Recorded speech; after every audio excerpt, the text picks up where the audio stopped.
A confissão bêbada da minha filha virou meu mundo de cabeça para baixo e as circunstâncias atuais tornam tudo ainda pior. Minha esposa e eu estamos juntos há 25 anos, mas casados há 19. Nós somos namorados do ensino médio e temos 2 filhos incríveis, uma filha e um filho. Honestamente, eu tinha a impressão de que tínhamos um casamento sólido, que nosso relacionamento não seria como o de nossos amigos e colegas, e que realmente resistiríamos ao teste do tempo. Agora vejo quão espetacularmente ingênuo e errado eu estava.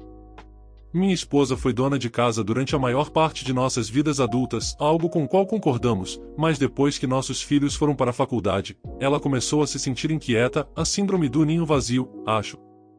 Ela me dizia que se sentia insatisfeita e que havia perdido o sentido de quem ela era. Tentei recomendar hobbies que pudéssemos fazer juntos, lugares que poderíamos visitar ou até mesmo adotar filhotes, se isso ajudasse. E no começo ela estava animada, mas logo começou a dizer que queria sentir que estava contribuindo e não apenas passando pela vida. Eu entendi e estava disposto a apoiá-la. Ela nunca gostou de ficar parada, então eu meio que esperava por isso.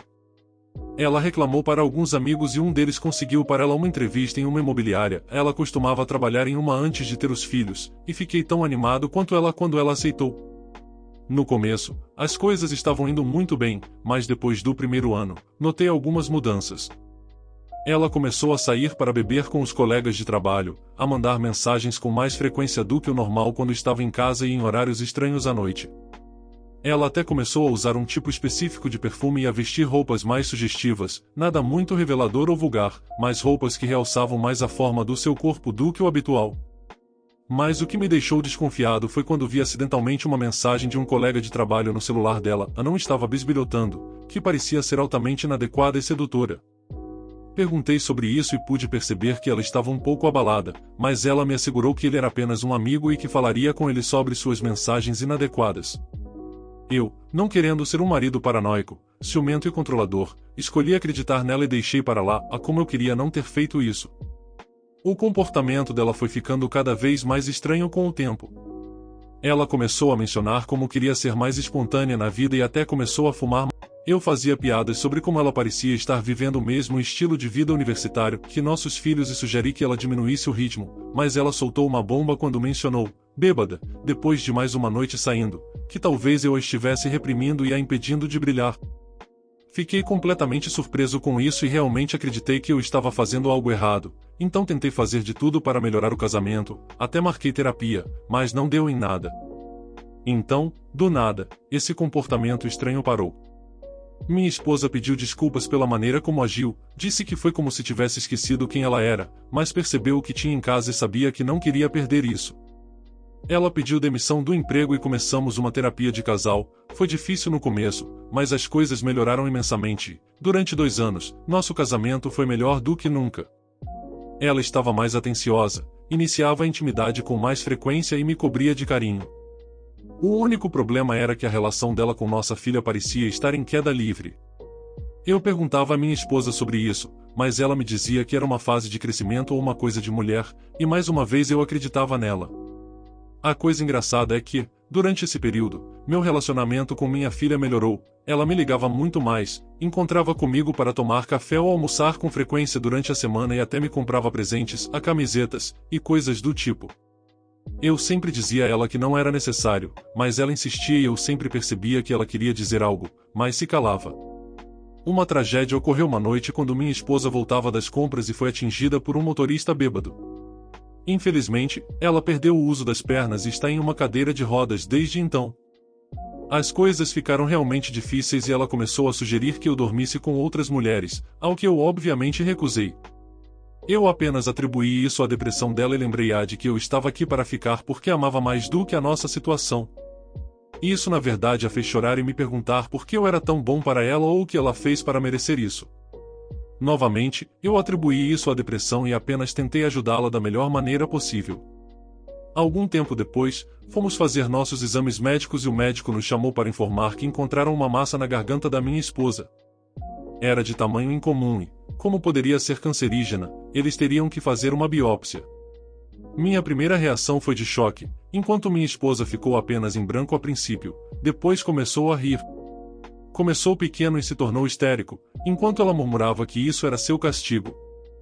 Conseguimos acalmá-la, mas ela pediu que antes da biópsia fizéssemos um jantar em família. Eu, é claro, concordei, e convidamos nossos filhos e familiares próximos. Fiz um discurso sobre como minha esposa era a luz da minha vida e como superaríamos isso, mas no final do meu discurso, notei que minha filha estava bastante desconfortável. Pensei que talvez fosse por causa do que estava acontecendo e que a deixasse assim. Na noite seguinte, minha filha me ligou bêbada, implorando para que eu não a odiasse. No começo, fiquei confuso, mas a tranquilizei, dizendo que nunca odiaria porque ela é minha filhinha e eu sempre a amarei. Com essas palavras, ela começa a me contar como pegou sua mãe me traindo com um homem que ela nunca tinha visto antes. Isso aconteceu durante o tempo em que minha esposa estava na imobiliária. Minha filha fez uma viagem com alguns amigos e decidiu passar por um restaurante onde eles não costumam ir para comer um pouco, e foi lá que ela viu sua mãe beijando um homem que não se parecia em nada comigo. Aparentemente, foi por isso que o relacionamento delas piorou e o nosso melhorou. Confrontei minha esposa e, para o crédito dela, ela não negou. Através das lágrimas, ela confirmou que era o colega de trabalho das mensagens e disse que foi a coisa mais estúpida que ela já fez. Ela disse que ele sempre estava dando em cima dela e eventualmente derrubou suas barreiras. Ela me disse que queria levar isso para o túmulo porque nunca quis me machucar e era covarde demais para confessar, então ela implorou à nossa filha que não me contasse. Estou absolutamente arrasado com a revelação e não sei o que fazer. Agora questiono todos os aspectos do nosso relacionamento e me pergunto onde errei. Ela me diz que eu fui um bom marido e que nada disso é culpa minha. O problema é que, desde aquele momento, eu não tenho sido amoroso com ela, ainda cuido dela, mas é mais como um enfermeiro cuida de um paciente do que um marido cuida de sua esposa. Se eu a deixar, ela ficará completamente desamparada, ela depende de mim tanto financeiramente quanto emocionalmente, e isso parece extremamente injusto. A atualização. Fiz algo do qual não me orgulho. Minha esposa sempre insistiu para que eu expressasse meus verdadeiros sentimentos e pensamentos sobre ela, não importando quão feios ou cruéis eles possam ser.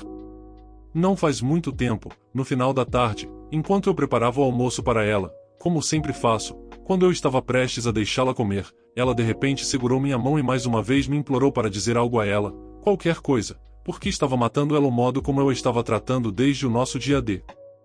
Com essas palavras, eu simplesmente explodi. Muitas coisas saíram de mim. Eu disse a ela que, para mim, ela era perfeita, mas desde que isso aconteceu, ela se tornou usada aos meus olhos. Eu disse a ela que o simples som de sua voz costumava me fazer querer dar a ela o mundo, mas agora, apenas estar perto dela me faz querer fugir e nunca mais olhar para trás. Eu disse a ela que agora ela é como um peso morto ao redor do meu pescoço que nunca irá embora porque precisa de mim para sobreviver. Expliquei que, apesar de tudo isso, ela ainda é de alguma forma a primeira coisa em que penso quando acordo de manhã e a última coisa em que penso antes de dormir, mas esses pensamentos são acompanhados por uma dor que eu nunca soube que existia e isso me faz absolutamente infeliz, porque de alguma forma ainda preciso dela. Ainda quero abraçá-la em meus braços, mas toda vez que a toco, tenho imagens mentais dela com outro homem. Mas o que mais me incomoda é o fato de ela ter envolvido nossa filha nisso. Ela colocou nossa menininha em uma posição impossível e esperava que a vida continuasse como se nada tivesse acontecido. Apontei que, mesmo diante de suas circunstâncias atuais, seu relacionamento com nossa filha mal mudou, e isso é resultado de suas ações.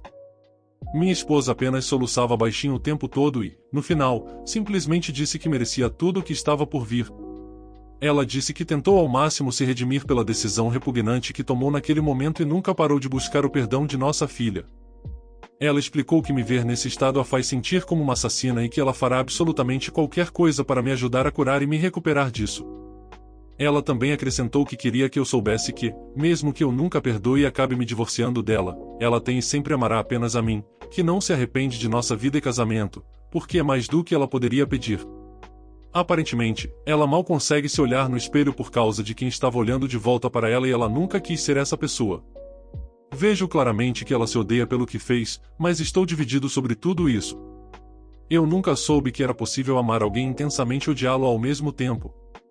Decidi marcar terapia para mim e minha esposa, porque tenho muitas coisas que quero dizer a ela, mas tenho medo de ir longe demais, então falar em um ambiente controlado será melhor. Também sinto uma vontade avassaladora de falar com o homem com quem ela se envolveu. Talvez seja inútil após tantos anos, mas sinto que preciso fazer isso pelo meu próprio bem.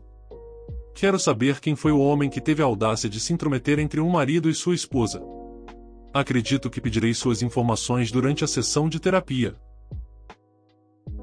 Sou uma pessoa horrível por responder ao pedido de meu pai por um relacionamento com uma apresentação detalhada em PowerPoint explicando por que ele nunca será perdoado. Minha mãe faleceu quando eu tinha 7 anos, vítima de leucemia. Tenho poucas lembranças dela antes de adoecer e não pude passar muito tempo com ela em seu último ano de vida. No entanto, ela era uma artista e, até não conseguir mais, fazia pequenos colagens para mim enquanto estava no hospital, com desenhos, fotos e mensagens. Minha avó colocou todas essas colagens em um livro para mim depois que ela faleceu. Eu queria ser como minha mãe e meu conselheiro achava que isso me ajudaria, então comecei um diário onde eu fazia algo semelhante, e fiz pelo menos uma página por semana todos esses anos desde a morte da minha mãe, e mais quando sinto falta dela ou quando estou passando por algo difícil. Assim, tenho um registro único do meu estado mental ao longo dos últimos 16 anos. Meu pai se casou novamente quando eu tinha 9 anos. Minha madrasta realmente assumiu o papel de "agora sou sua mãe", e meu pai não a impediu. Isso melhorou um pouco quando eles tiveram meu meio-irmão, porque ela basicamente me esqueceu. Infelizmente, ele teve câncer quando tinha 3 anos. E eu basicamente deixei de existir para o meu pai, ele estava sempre trabalhando ou ausente com meu irmão, e passei a maior parte da minha adolescência praticamente sozinho em casa ou com meus avós. O mantra era que meu irmão precisava ser o foco, porque ele poderia morrer, então eu precisava ser altruísta, já que eu estava saudável. Parei de tentar falar com ele quando tinha 16 anos, e foi uma época sombria. Saí de casa aos 18 anos e cortei completamente o contato com eles. Meus avós me informaram que meu irmão faleceu há alguns anos, mas respeitaram meu desejo de não ter contato com meu pai. Recentemente, ele entrou em contato com eles porque quer me ver e conversar. Eu revi meus antigos diários e fiz uma apresentação em PowerPoint para ele, com imagens das páginas em que eu falava sobre minha frustração, abandono e sensação de não ser desejada, algumas com citações literais de coisas que meu pai havia me dito durante discussões. Incluía até coisas realmente sombrias sobre quando eu estava seriamente deprimida.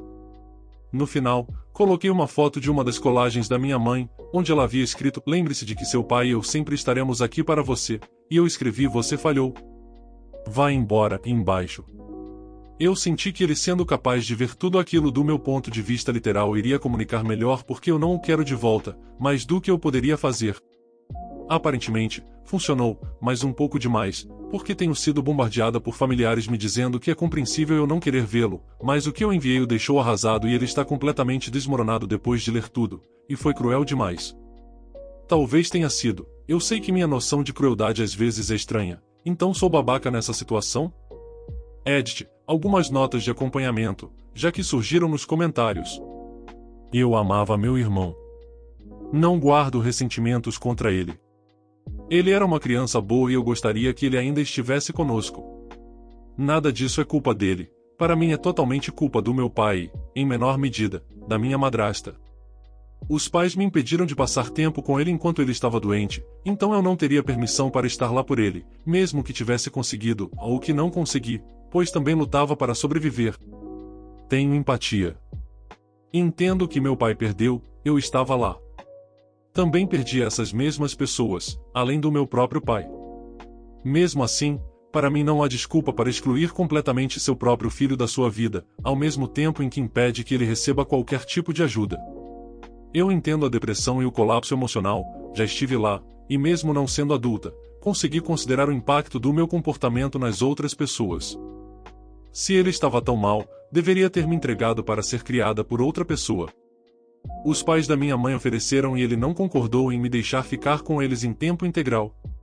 Eu poderia ter tido um pai que ocasionalmente me dissesse que me amava, mesmo que fosse apenas por mensagem de texto. Alternativamente, eu poderia ter morado com meus avós e ter pessoas ao meu redor que se importavam comigo todos os dias, mesmo que não fossem meus pais. Não tive nada disso, e cada pedido de ajuda de qualquer tipo foi recebido com engola ou choro. Eu consigo entender o fato de ter que funcionar enquanto estava desmoronando por dentro, mas não consigo entender o que ele fez. Segundo informações de parentes, a que recuaram depois de estabelecermos alguns limites firmes, meu pai e minha madrasta se separaram recentemente e estão em processo de divórcio. Por isso ele entrou em contato agora e por isso o resto da família ficou chateada com minha resposta na época. Ele já não estava em um bom momento. Eu disse a eles que, se eles se preocupam com ele, devem incentivá-lo a ficar longe de mim, recusar-se a passar qualquer mensagem e tentar levá-lo a um tratamento hospitalar ou algo do tipo, se eles estão tão preocupados que ele possa fazer algo impulsivo.